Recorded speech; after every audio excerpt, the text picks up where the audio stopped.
This is the FM Gold channel of All India Radio. In the program News Analysis, now we bring you a discussion on skill development in India. The participants are Professor Subroto Mukherjee, sociologist, and Kumar Dhananjay, journalist. Today is the second anniversary of World Youth Skills Day.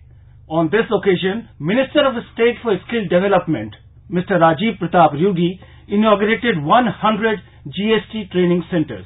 More importantly, he announced that 5 lakh graduates will be trained at these centers across the country. He also said that his ministry would promote apprenticeship training and would increase the engagement of apprentices to 50 lakh cumulatively by 2050. Professor Mukherjee, when the ministry was set up, its task was cut out. 2 years down the line, what is your assessment of the work done by the ministry? Dhananjay, we must understand that generating employment meaningfully is one of the important tasks of the government. Historically, if you look to that, even in the pre-independence age, there was a lot of debate in the national movement itself. And the most important step at that time was taken by Mahatma by what is known as Vardha Scheme of Education, which also talked of a skill, which is popularly known as Zakir Hussain Scheme of Education. And when there was a Congress government in many of these states, it was tried to be implemented. But because of the colonial administration and the shortness of those ministries, not much could be done. But there was a general understanding that two modes of employment, that is capital intensive and labor intensive, we cannot entirely depend on the first in the context of India. Because I give you an example that in capital intensive industries, what happens is that 4 crores of investment create just one job. So that cannot be the solution. So what is the solution? Ever since independence, there were many attempts to do it.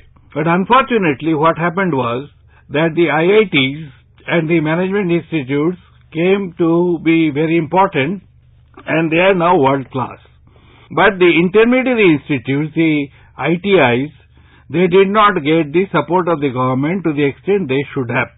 But here again I would like to point out a very important fact that the most important plan at that period, Nehru-Mahalanobis plan, also thought of creating employment, but there was too much of deterministic idea about being scientific, without exposing or really leading to the solution to the problem where millions were unemployed. Now the present government has moved in the right direction, really understanding the immense nature of the problem, and unless and until we really do something meaningful, then of course the demographic advantage will be lost.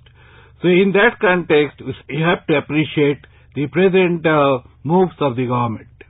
If we look at overall picture in India, there is a gap between education, employability and employment. All three were going in 3 different directions. Even the people who were educated were not getting employment because they were not skilled. So this novel idea of creating a ministry, which is a Ministry of Skill Development and Entrepreneurship, was a very sound idea to create a skilled workforce in the country to boost the economic growth and also generate employment. You see, in our country, 1 million people join the labor market every month, and a large percentage of this is well educated. For instance, if you really look to the number of engineers, we produce about 1 million engineers a year, and only about 25% of them are employable, and they get reasonable employment. So what happens to the other 75%? They do ordinary jobs, or they get frustrated and remain unemployed for a longer period of time. If you really look to even the premier universities like Delhi and JNU, you'll find that many of the graduates remain unemployed or underemployed for even up to a decade.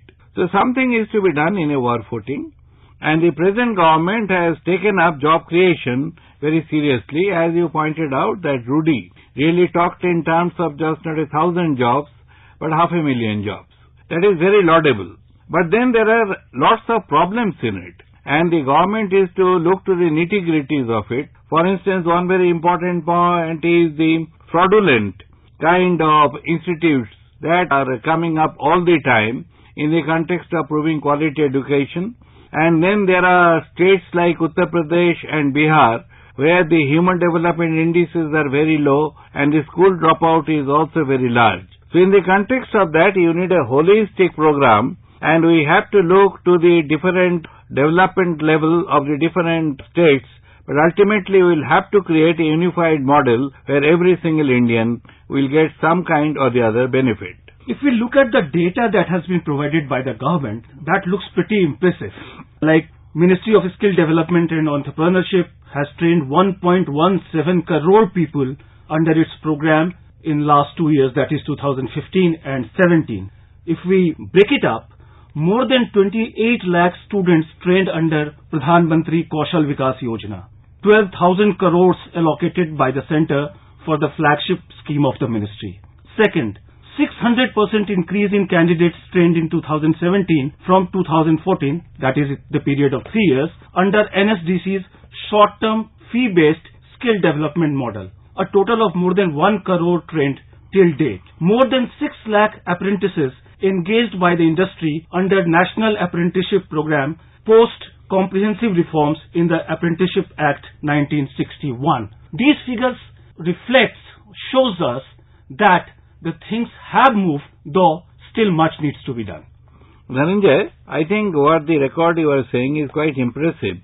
But then I like to point out the two important things in this regard. One is the utmost necessity of skill development, and which all these initiatives will help. But there is also the other important point is the entrepreneurship. And that is the government realizes it is not possible in the context of today's globalization and liberalization and competitiveness, and also there is a compulsion to limit the fiscal deficit, that government cannot provide jobs.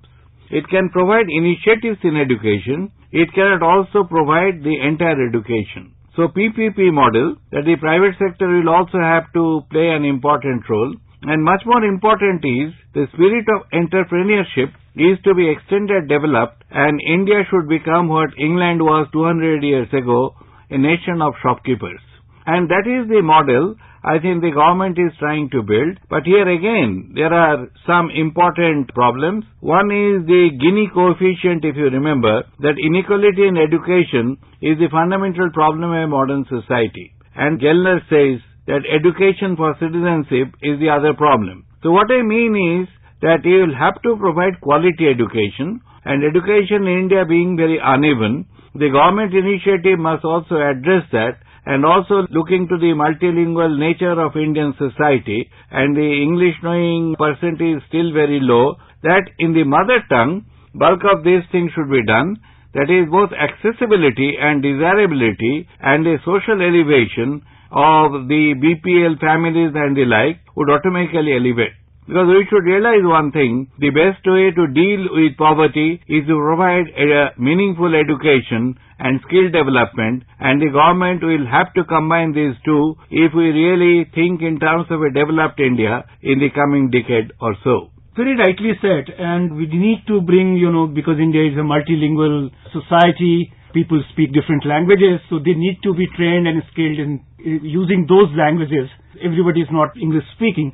But I want to bring your attention to a point which says that study by Confederation of Indian Industry says that the requirement of a skilled workforce by 2020 will be 30 crores in India. Are we going to be anywhere near the target?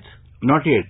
Dhananjay, if you really look to the output and the input ratio has increased but not substantially. That's one reason that the queues in front of the employment exchanges are ever growing. So in this context, we will have to think in terms of a multi-dimensional approach. For instance, we can follow the East Asian model. I'll remind you that Galbraith once remarked that nobody can defeat the East Asians because no other system can match their quality manpower. So we will have to think in terms of quality manpower in a way that manufacturers are also attracted to India. The point that we are saying is that we have excellent engineers and executives and management people, but then it is a top-heavy, trickle-down concept, and that does not work really well. So we'll have to think in terms of enhancing the quality of an average Indian, and it has been done in East Asia, and look to the success of East Asia that there is no shortage of technical manpower, and in that context they are doing wonderfully well. Now if we follow that model, and that I think is the essential initiative of the government at the present time, then we can do wonderfully well, but still I'll remind you, we have miles to go. Exactly, but talking about increasing the skilled workforce in the country, several steps have been taken. Like if we look at the government records, then it says that there is a 44% increase in number of seats in industrial training institutes, that is ITIs, with focus on upgradation and modernization. Academic equivalence achieved for 10th, 12th and ITI students. 200 Pradhan Mantri Kaushal Kendra open to deliver quality training, target to open one center in each district, totaling to 556 centers across country. More than 93 crore rupees under CSR committed from industries across sector for skill development during 2016 and 17. So we see there is a coming together of government and the private sector to increase the number of skilled workforce, the model which you are talking about in the East Asian countries. So somewhere is that model being replicated in India now? Yes, but you see, I would like to point out two things in this, that the recent UN study has pointed out that the young, more than the adults, likely to face unemployment, hence need for education and proper training. Because these present time, the young are more vulnerable and the inequality in education and in the market works against them. Now again, there is another important point, that low quality job, you see, is because of the transition that one moves from the college or school to the workplace. But there is another gender point also, that you will find that in countries like India, women more than men suffer greater inequality.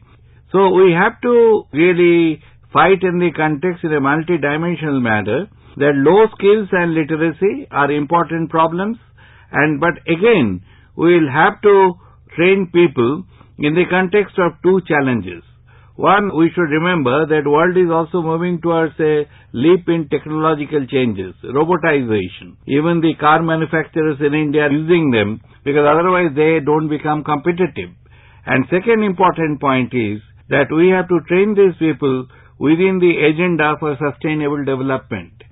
Also, Professor Mukherjee, skill mismatch is cited as one of the primary reasons for youth unemployment. There is a data which says that by 2020, India is set to become the country with highest population in the working age group. Is it enough what is being done, or we need to do more? And if yes, then what? It is just the beginning. We will have to enhance both the skills and the scale of it. Because if you really want India to be a very different one from what it is now, say by 2030, what we will have to enhance the skills. Along with it, the technological changes throughout the world that is taking place, we will have to incorporate. And then we have to think in terms of two Indias.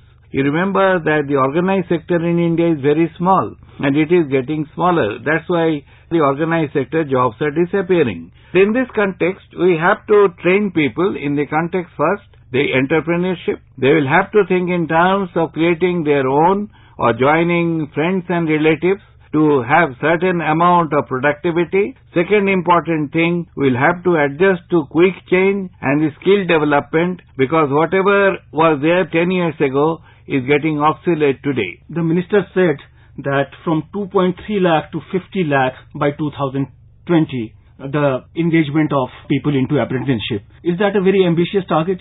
It's ambitious, but it is to be pursued. Unless keep your goal quite big, normally you falter much more. So in that way, that we should think in terms of a goal, and though it is ambitious, the task is to match it. Professor, thank you very much for speaking to us. Thank you. You were listening to a discussion on skill development in India. The participants were Professor Subroto Mukherjee, sociologist, and Kumar Dhananjay, journalist. The program was produced and presented by the News Services Division of All India Radio. This program is also available on our website, news.air.nic.in. You may email your opinion about this program at airnsdtalks@gmail.com.